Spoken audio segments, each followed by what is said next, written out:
Football game rule అదే. రాజకీయాల్లోనూ అంతే. ఇది తెలంగాణ ముఖ్యమంత్రి రేవంత్ రెడ్డి నిన్న డీసీసీ అధ్యక్షుల సమావేశంలో అంటే కొత్తగా ఎంపికైన డీసీసీ అధ్యక్షులు దిశానిర్దేశం చేస్తూ కార్యక్రమంలో మాట్లాడారు. ఇక్కడ ఫుట్బాల్ ప్రస్తావన ఎందుకు తీసుకొచ్చారంటే ఇప్పుడు గ్లోబల్ సమ్మిట్ ఏదైతే ఉందో రైజింగ్ తెలంగాణ కార్యక్రమంలో భాగంగా ఫుట్బాల్ దిగ్గజం లయనల్ మెస్సీతో ఆడుతున్నారు. అంటే అటు Messi team Revanth Reddy team కలిపి ఆడబోతున్నాయి. దానికి ముఖ్యమంత్రి ప్రాక్టీస్ కూడా చేస్తున్నారు. అంటే ఆయన ఫుట్బాల్ని రాజకీయాల్ని పోల్చారు. అది కాళ్ళల్లో కట్టెలు రాజకీయాల్లో పెడతారు, దాన్ని తీసుకుని ముందుకెళ్ళిపోవాలి తప్ప నేను బోర్లా పడతా ఎవరో వచ్చి నన్ను లేపాలి అంటే సాధ్యం కాదని ఫుట్బాల్ గేమ్ని దీన్ని ఆయన పోలుస్తూ మాట్లాడారు.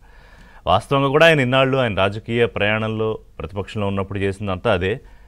అలాగే రాజకీయంగా ఎదుగుతూ చేసుకుని అన్ని అడ్లు తొలగించుకుంటూ వచ్చి ముఖ్యమంత్రి అయిన ఆయన అనుభవాన్నే డీసీసీ అధ్యక్షులకు కూడా చెప్పారు. అంటే ఎట్లా ఉండాలి రాజకీయాల్లో, ఎట్లా ఎదగాలి, అలాగే ప్రభుత్వం తన కార్యక్రమాలు తాను చేసుకుంటూ వెళ్తే ప్రజల్లోకి తీసుకెళ్లాల్సిన బాధ్యత వాళ్ళ మీద ఎలా ఉంటుంది అనేది ఆ కార్యక్రమంలో పీసీసీ చీఫ్ మీనాక్షి నటరాజన్ వీళ్ళందరూ కూడా పార్టిసిపేట్ చేశారు. సో ఇదే సందర్భంలో చేసిన కొన్ని పొలిటికల్ వ్యాఖ్యలు ఇప్పుడు తెలంగాణలో దుమారం రేపుతున్నాయి. అంటే ఆయన డీసీసీ అధ్యక్షుల విషయంలో ఒక నాయకుడిని ఎంపిక చేయాలంటే కొంతమంది నొచ్చుకుంటారు, కొంతమంది అలుగుతారు, కొంతమంది ఆనందపడతారు. ఇప్పుడు నాయకుల విషయంలో ఏకాభిప్రాయం అనేది ఏ స్థాయిలోనూ సాధ్యం కాదు. అది ముఖ్యమంత్రి విషయం దగ్గర నుంచి సర్పంచ్ వరకు కూడా ఏకాభిప్రాయం ఎవరికి ఉండదని దేవుళ్ళ కంపారిజన్ తీసుకొచ్చారు. ఇప్పుడు హిందూ దేవుళ్ళు అనేక మంది, ఇప్పుడు హనుమంతుని కొంతమంది, వెంకటేశ్వర స్వామిని కొంతమంది, ఇంకో దేవతను కొంతమంది ఇలా పూజిస్తూ ఉంటారు. దేవతల విషయంలోనే మనం ఏకాభిప్రాయం తీసుకురాలేము, నాయకుల విషయంలో అట్లా తీసుకొస్తాం అన్న దానికి బీజేపీ చాలా పెద్ద ఎత్తున దాన్ని రాజకీయ వివాదంగా రాద్ధాంతంగా చేస్తుంది. ఇవాళ ఏదో రాష్ట్ర వ్యాప్తంగా కూడా నిరసనలకి దానికి పిలుపునిచ్చింది. అంటే ఆయన దేవుళ్ళని అవమానించారని నేను క్లియర్గా విన్నా. మళ్ళీ రెండోసారి కూడా ఆయన అవమానిస్తూ ఎక్కడ మాట్లాడలేదు. ఇప్పుడు హనుమంతుడు పెళ్లి కాని వాళ్ళు కొంతమంది బ్రహ్మచారులు ఇష్టపడతారు, పెళ్ళైన వాళ్ళు ఇంకొకళ్ళు, లేకపోతే ఇద్దరు భార్యలు, ఇట్లా ఏదో ఆయన చిన్న కంపారిజన్ చేసుకుంటూ మాట్లాడుకుంటూ వచ్చారు. సో దాని మీద మరి బీజేపీ పొలిటికల్గా తీసుకొని చేద్దామని చూస్తోంది. అది నిజంగానే అవసరం లేదు. అక్కడికి దాని మీద కావాలంటే అట్లా అనకుండా ఉంటే బాగుంటుందని చెప్పి వదిలేసి, కానీ దాన్ని పొలిటికల్గా కొంచెం సీరియస్గానే టేకప్ చేస్తున్నారు. సరే అదో పక్కన పెడితే ఇక ఫ్యూచర్ సిటీ విషయంలో చాలా కమిటెడ్గా చాలా పెద్ద ఎత్తున రేవంత్ ప్రభుత్వం ఫ్యూచర్ సిటీ విషయంలో ముందుకెళ్తోంది. అంటే ఆయన ఇంతకుముందే చెప్పినట్టు నా రాష్ట్ర అభివృద్ధి పోటీ రాష్ట్రాలతో కాదు, నాకు దేశాలతో, ప్రపంచ దేశాలతో, China, Germany, Japan, Singapore, south Korea, అక్కడ ఏ రకంగా అయితే అభివృద్ధి చెందిందో అలాగే తెలంగాణను, హైదరాబాద్ను అభివృద్ధి చేయాలి అనేది.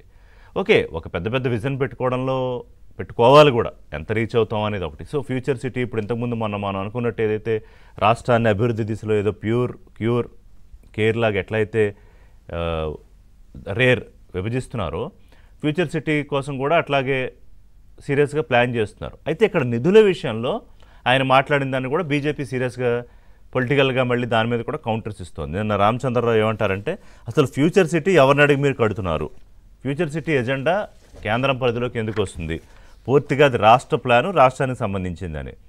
నాకు తెలిసి ముఖ్యమంత్రి అంది ఏంటంటే మేము ఫ్యూచర్ సిటీ కట్టుకుంటున్నాం, మీరు డబ్బులు ఇచ్చేయండి అని అనలేదు.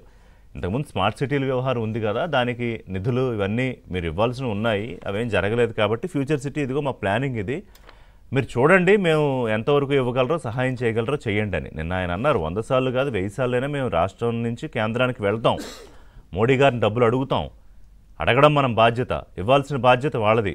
ఇప్పుడు గతంలో కూడా మూసీ విషయంలో మనం అనేక సార్లు ప్రపోజల్స్ పెట్టాము. మరి కేంద్రంలో ఉన్న మంత్రులు పెద్దలు ఎందుకు తీసుకురావట్లేదు, పైగా అడ్డుకాలు వేస్తున్నారని కిషన్ రెడ్డి విషయంలోనూ బండి సంజయ్ విషయంలో కూడా విమర్శించారు. ఈ ఫైట్ కొనసాగుతూనే ఉంటుంది. అలాగే రాష్ట్రం కేంద్రానికి ఎంత ఇస్తోంది నిధులు, కేంద్రం నుంచి రిటర్న్లో ఎంత ఇస్తోంది, అది కూడా జరుగుతోంది. బుల్లెట్ ట్రైన్ విషయం వచ్చింది, అలాగే గిఫ్ట్ సిటీలు, ఇవన్నీ కూడా మాట్లాడారు.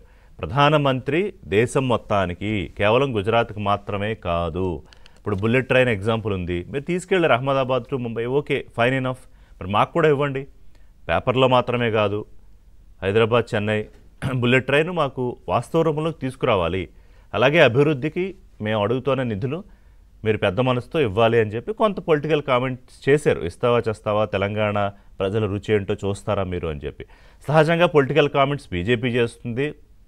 ఇప్పుడు ఆయన రాష్ట్రానికి ముఖ్యమంత్రి, బట్ కాంగ్రెస్ పార్టీకి కూడా నాయకుడు కదా, పార్టీని అధికారంలోకి తీసుకురావడంలో కీలక పాత్ర పోషించిన నాయకులకు దిశానిర్దేశం చేసేటప్పుడు ఒక మాట కొంచెం అటు ఇటు పడుతుంది, కొన్ని అనకుండా ఉంటే బాగుంటుందని మనం కూడా అభిప్రాయపడతాం ఇప్పుడు ప్రధానమంత్రిని ఉద్దేశించి చేసే వ్యాఖ్యల్లో. సో ఇప్పుడు నాకు పూర్తిగా ఎస్టాబ్లిష్ అయిన విషయం ఏంటంటే, నేను ఆయన మాటల్లో బీఆర్ఎస్ అనే పార్టీని కంప్లీట్గా రాష్ట్రంలో పొలిటికల్ పిక్చర్లోంచి దాదాపుగా సైడ్ లైన్ చేస్తూ BJP versus Congress party political ఫైటే ఉంటుందా, ఎందుకంటే ఇదిగో రాష్ట్రానికి నువ్వు ఇస్తావా చేస్తావా, లేకపోతే పార్టీ నేలమట్టం అవుతుంది, తెలంగాణ ప్రజల రుచి ఏంటో తెలుస్తుంది బీజేపీకి అని. అలాగే బీజేపీ కూడా కౌంటర్ ఇచ్చింది, కాంగ్రెస్ పార్టీ పని ఆల్రెడీ అయిపోయింది, ఈ విషయం ఎన్నికలు జరిగితే మీకు అర్థమవుతుంది. కానీ మొన్న ఎన్నిక జరిగింది కదా, జూబ్లీహిల్స్ ఎన్నికలు కాంగ్రెస్ పార్టీకే వచ్చింది, స్థానిక సంస్థల ఎన్నికలు ఉన్నాయి, పంచాయతీ ఎన్నికలు ఉన్నాయి, జీహెచ్ఎంసీ ఎన్నికలు ఉన్నాయి. అప్పుడు ప్రజలు తేల్చేస్తారు ఏ పార్టీ కావాలనుకుంటున్నారు. ఇదే సమయంలో నిన్న ఇగ్నిషన్ అనే ప్రోగ్రాంలో శివనాడార్కు సంబంధించి ఆర్గనైజేషన్ చేసిన ప్రోగ్రాంలో కేటీఆర్ కూడా కామెంట్స్ చేశారు. ఆయన ఏమంటారంటే బీజేపీకి ప్రత్యామ్నాయం ప్రాంతీయ పార్టీలే, so he wanted to discount Congress party. అధికారంలో ఉన్న కాంగ్రెస్ పార్టీ విషయంలో డిస్కౌంట్ చేస్తూ ఆయన జాతీయ వ్యాప్తంగా రాహుల్ గాంధీ విజన్ గురించి కూడా మాట్లాడారు. అంటే ఒక ఎజెండా సెట్ చేయడం విషయంలో కానీ, ఒక విజన్ విషయంలో కానీ రాహుల్ గాంధీకి క్లారిటీ లేదు అని. అలాగే థర్డ్ ఫ్రంట్ గురించి గతంలో కేసీఆర్ ప్రయత్నం చేశారు, ప్రాంతీయ పార్టీలు కలిసి రాలేదు, బట్ అది ఫ్యూచర్లో ఖచ్చితంగా అదే ప్రత్యామ్నాయం అవుతుంది బీజేపీకి అని చెప్పే ప్రయత్నం కూడా, అంటే ప్రాంతీయ పార్టీలే ఉంటాయి, అవే ఫైట్ చేయగలుగుతాయని చెప్పే ప్రయత్నం ఆయన చేశారు. సో బీజేపీ వర్సెస్ కాంగ్రెస్ జాతీయ పార్టీలు మాత్రమే అని ప్రయత్నం కాంగ్రెస్ చేస్తూ ఉంటే, కేటీఆర్ ఆబ్వియస్గా ప్రాంతీయ పార్టీలు మాత్రమే అప్పర్ హ్యాండ్ తీసుకుంటాయనే ప్రయత్నం ఆయన చేస్తున్నారు. సో ఓవరాల్గా ఏంటంటే ఈ future fight not only about future city, future political fight కూడా